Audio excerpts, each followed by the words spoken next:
പ്രിയപ്പെട്ടവരെ, സീറോ മലബാർ സഭയുടെ ആസ്ഥാന ദേവാലയത്തിൽ ബഹുമാനപ്പെട്ട എറണാകുളം മുനിസിപ്പൽ കോടതിയുടെ സ്റ്റാറ്റസ് കോ നിലവിലുള്ള സാഹചര്യത്തിൽ തന്നെ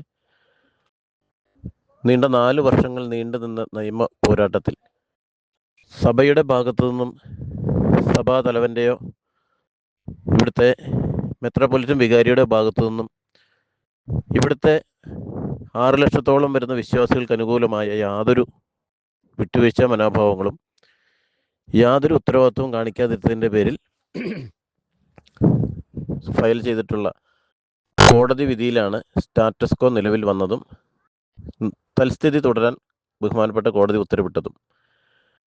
ഈ സ്ഥിതിയെ മറികടന്നുകൊണ്ട് സഭാവിരുദ്ധമായ ചില മ്ലേച്ഛകരമായ ബന്ധങ്ങൾ ഉപയോഗിച്ച് ഇവിടുത്തെ മെത്രാപ്പൊലിറ്റൻ വികാരിയും അതോടൊപ്പം തന്നെ മേജർ ആർച്ച് ബിഷപ്പും ഇവിടുത്തെ വിമത മുന്നണികളും ചേർന്ന് വളരെ നീചമായ രീതിയിൽ ഇവിടെ കുർബാന എന്ന പേരിൽ സഭ നിരസിച്ച, സഭ ഇല്ലിസിറ്റെന്ന് പ്രഖ്യാപിച്ച പഴയ കാലഹരണപ്പെട്ട കുർബാന എന്ന നാടകം ഇവിടെ നടത്തുകയുണ്ടായി. കോടതി അലക്ഷ്യം എന്ന പേരിൽ, കോടതി അലക്ഷ്യമാണ് തീർച്ചയായിട്ടും. നിയമപരമായി ഒന്നും ചെയ്യാൻ സാധിക്കില്ല എന്നിരിക്കെ കോടതിയെ ധിക്കരിച്ചുകൊണ്ട്, ഇന്ത്യൻ നീതിന്യായ വ്യവസ്ഥയെ ധിക്കരിച്ചുകൊണ്ട്, തള്ളിപ്പറഞ്ഞുകൊണ്ട് തങ്ങൾ ഇവിടുത്തെ നാട്ടുരാജാക്കന്മാരാണെന്ന ഒരു അഹങ്കാരത്തോടെ, ധാർഷ്ട്യത്തോടെ ബസിലിക്ക അഡ്മിനിസ്ട്രേറ്റർ തോമസ് മങ്ങാടൻ ഇവിടെ നടത്തിയ വിശ്വാസികളോടുള്ള വെല്ലുവിളിയാണ് നമ്മൾ കഴിഞ്ഞ ദിവസങ്ങളിൽ കണ്ടത്. അതിൻ്റെ ഫലമായിട്ടാണ് കോടതിയിലേക്ക് കേസ് പോയതും ഹൈക്കോടതി വരെ ഇവർക്ക് പോലീസ് പ്രൊട്ടക്ഷൻ ഇല്ല എന്ന പേരിൽ തള്ളിക്കളയും ഇവർ ആ കേസ് പിൻവലിക്കുകയും ചെയ്തു.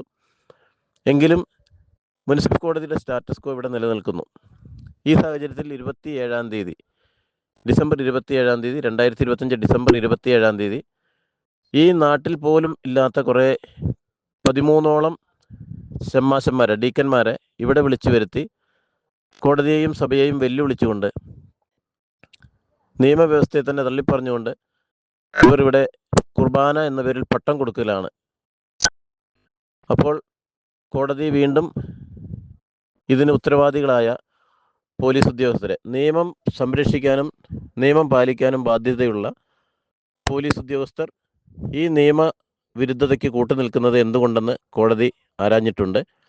തീർച്ചയായും നമുക്കെല്ലാവർക്കും അറിയാം, വൻതുക ഈ ഉദ്യോഗസ്ഥർ കൈക്കൂലി മേടിക്കാതെ, കോഴപ്പണം കൈപ്പറ്റാതെ ഒരിക്കലും നീതിരഹിതമായ ഈ നടപടിക്ക് കൂട്ടുനിൽക്കാൻ സാധിക്കില്ല എന്ന് അരി ആഹാരം കഴിക്കുന്ന ഏതൊരു മനുഷ്യനും, ഏതൊരു വ്യക്തിക്കും അറിയാവുന്നതാണ്. കോടതി സർക്കാരിനോട്, സർക്കാരിൻ്റെ പോലീസ് എന്താണ് ഇങ്ങനത്തെ അനാസ്ഥ കാണിക്കുന്നത്, പ്രതികളെ സംരക്ഷിക്കുന്ന നിയമം, ഈ നാടകം എന്തിനാണ് എന്ന് ചോദിച്ചിട്ടുണ്ട്.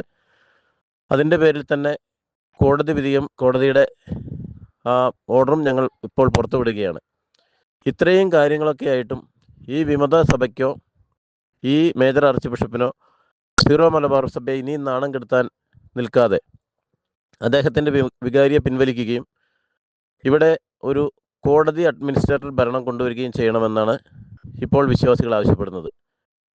ഒന്നുകിൽ വത്തിക്കാനിൽ നിന്നുള്ള ഒരു അഡ്മിനിസ്ട്രേറ്റർ ഭരണം ഇവിടെ എല്ലാവിധ സപ്പോർട്ടും കൂടെ നിലവിൽ വരുത്തുക, അതല്ലെങ്കിൽ നീതിന്യായ വ്യവസ്ഥയെ വെല്ലുവിളിക്കുന്നവരെ നിയമം പഠിപ്പിക്കാനും നേർവഴി നടത്താനും ബഹുമാനപ്പെട്ട കോടതി തന്നെ മുൻപിൽ ഇറങ്ങി കോടതിയുടെ ഒരു റിസീവറെ വെച്ച് ഇവിടുത്തെ ഈ സഭാഭരണം മുൻപോട്ട് കൊണ്ടുപോകാനും വിശ്വാസികൾ ആഗ്രഹിക്കുന്നു.